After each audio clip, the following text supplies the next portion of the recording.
Jeudi prochain au Vatican, initiative sans précédent, le pape François accueillera 120 évêques du monde entier pour un sommet sur la protection des mineurs et des adultes vulnérables. L'Église veut montrer qu'elle est capable de se réformer. Hier, le pape a défroqué un ex-cardinal américain pour abus sexuels, une première historique. Mais voici d'autres révélations, d'autres scandales sexuels jusque-là complètement étouffés, passés sous silence. Il s'agit de religieuses abusées par des prêtres. Bonjour Éric Colomer. Bonjour. Vous avez produit pour Arte une enquête glaçante qui sera diffusée dans 2 semaines sur ces religieuses abusées.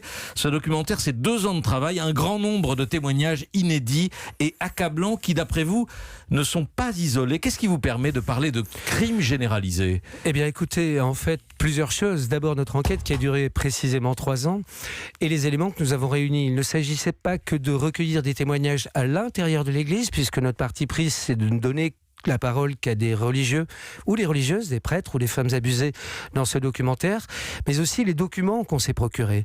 Et ces documents nous révèlent, ce sont des documents internes à l'Église qui ont été transmis au Vatican depuis déjà près de 30 ans, qui sont des documents, des rapports de lanceuses d'alerte, des sœurs qui à l'intérieur de l'Église ont envoyé plusieurs fois des rapports et des missives pour dénoncer des abus sexuels sur les religieuses systémiques sur tous les continents. Vous en parlez, Éric Colomer. Parmi ces victimes qui parlent pour la première fois, il y a donc Michel France qui, quelque temps après son entrée au Carmel, se voit proposer d'être accompagné par un prêtre, un dominicain de bonne réputation. Voici dans votre documentaire le récit de sa rencontre. Le père Marie-Dominique, dans la communauté, avait une réputation de saint homme. Donc, j'avais vraiment aucune question à me poser. Je suis entrée au parloir et le père m'a dit « Est-ce que vous permettez que je prenne votre main ?» Et il a commencé à embrasser chacun de mes doigts l'un après l'autre.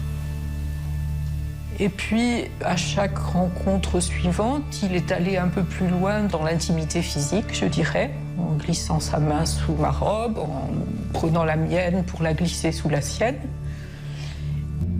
Son explication, sa justification, c'était qu'il voulait me faire sentir l'amour de Jésus pour moi parce qu'il savait, il sentait, il avait éprouvé dans la prière que j'en avais besoin et que c'était ce que Jésus voulait pour moi à travers lui. C'est une expression qu'il utilisait beaucoup, il était le petit instrument de Jésus. Bonjour Michel France Pénaud. Oui, bonjour monsieur. Merci d'avoir accepté de parler sur Europe 1. C'est vous qu'on vient d'entendre. En réalité, cette emprise sexuelle, elle n'a pas duré 2 ans, elle a duré 25 ans parce qu'après avoir quitté le couvent, le père Marie-Dominique vous a confié à son frère aîné, le père Thomas. Et aujourd'hui, vous ne parlez plus d'abus, vous parlez de viol. Oui, parce que j'ai été mise au courant de la définition juridique du viol.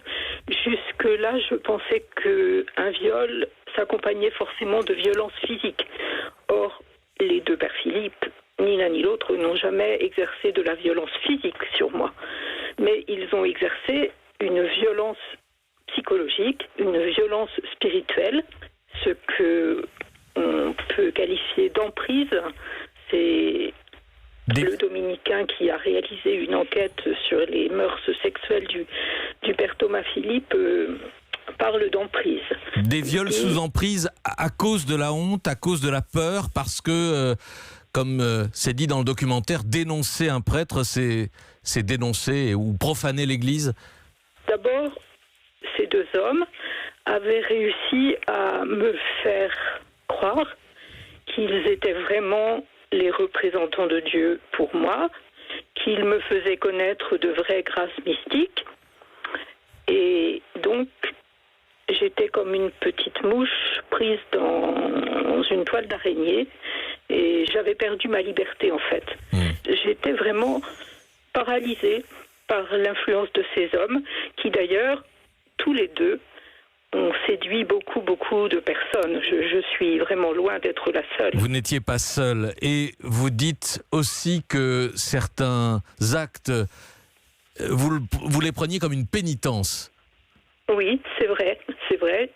J'étais entrée au Carmel avec le désir de vivre pour Dieu, avec Dieu.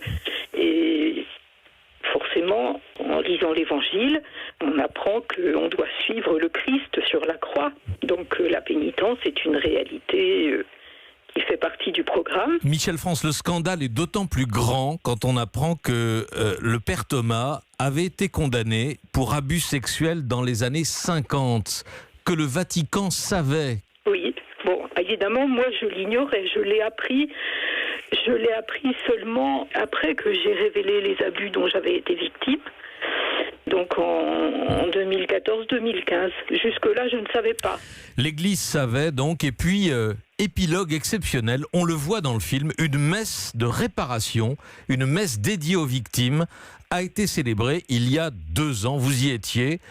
On entend l'évêque dire « Je demande pardon », l'Église a honte, a terriblement honte. Vous avez accueilli cela comment ? Alors d'abord, je dois préciser que cette messe a été accordée aux victimes du père Thomas à ma demande. Cette messe a eu lieu, a été programmée, a eu lieu, et j'ai beaucoup apprécié l'homélie de Monseigneur Dornelas. J'ai apprécié qu'il exprime la honte de l'Église, qu'il demande pardon. Et pour moi, cette messe a été cet acte de réparation. Merci beaucoup Michel France Pénaud d'avoir témoigné, religieuse abusée, le documentaire dans lequel vous apparaissez, vous témoignez.